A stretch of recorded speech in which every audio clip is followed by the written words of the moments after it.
I attended the HLTV Awards the other week, and in the main lobby was a PC setup with an aim map on it, and a leaderboard next to it displaying all of the high scores. Obviously, it being a Counter-Strike event, competition for this was tough.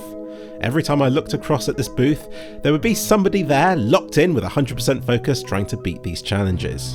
And over the weekend, many people had many goes at getting a high score.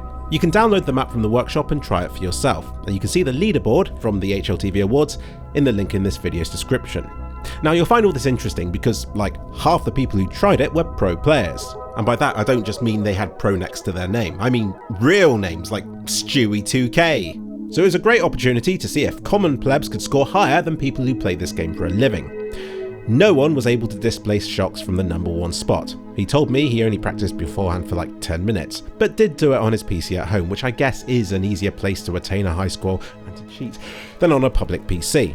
There are 3 parts to this challenge. There's a spray challenge, and this was very amusing to watch pros get 80% plus spray scores using the AK and M4 first time, and then sub 40% on the Galil and FAMAS, and then publicly declaring that they never practiced with those guns, so it's fine.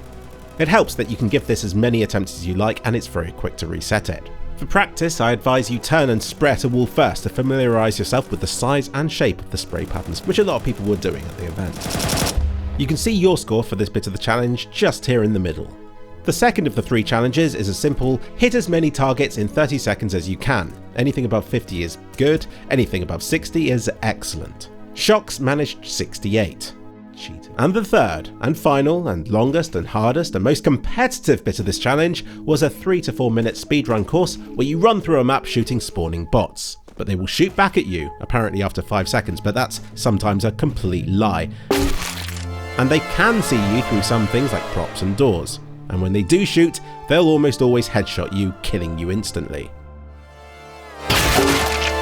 This bit of the challenge was properly addictive, and you have no idea how long I stood behind people who would just give it one more go before being there for another 20 minutes or so. Don't worry, I was just as bad. Only 23 people over the course of the weekend managed to beat this one. The people at the stand told me that a taxi driver randomly gave this a go and beat it, and so did somebody else unrelated to the event who was just walking past. Now I do believe that if you go back into cover again, it resets the bot's shooting timer, but then you ruin your own time, so see how it goes for you. And watching this would get really intense as people approach the final area. Especially if your ammo doesn't replenish and you start reloading at the final bot and you panic and die and everybody disappointedly sighs, and then the person behind you in the queue starts stepping forward to push you out of the driver's seat. Now I believe this course's score is calculated as 1,000 minus the number of seconds you take. Hence I took 3 minutes 7 seconds and a bit, they rounded that time up and I got a score of 812. So very clearly, this is the part of the challenge where you stand to improve your score the most. But I don't believe that shox managed it in under 2 minutes. And to prove this, I'm going to cheat by using host timescale 0.5 to give me superhuman reflexes. Anyway, it turns out that it is possible to do it in under 2 minutes, with me scoring it in 1 minute 48 seconds. shox somehow managed it in just 10 slower than this, doing so with very little practice. So now's your chance. Good luck beating shox.